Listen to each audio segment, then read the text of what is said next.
Hey guys, welcome back to the channel. And this is how to use DeepL for translations.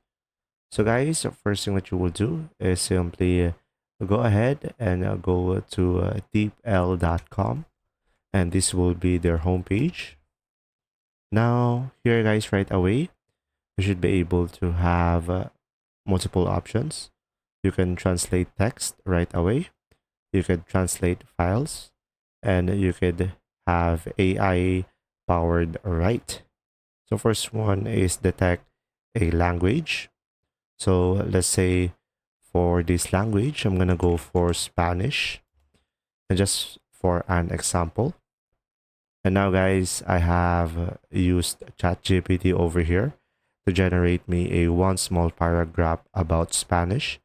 So of course, I'm just gonna copy this one by selecting it and tap on your keyboard Control C and paste it over here. So now it will be translated into English, as you can see over here.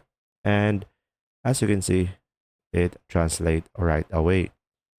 So pretty much that's how to use the translation on the DeepL. And when you click on this, as you can see, you will have multiple options as well, or different languages, and it will adjust accordingly.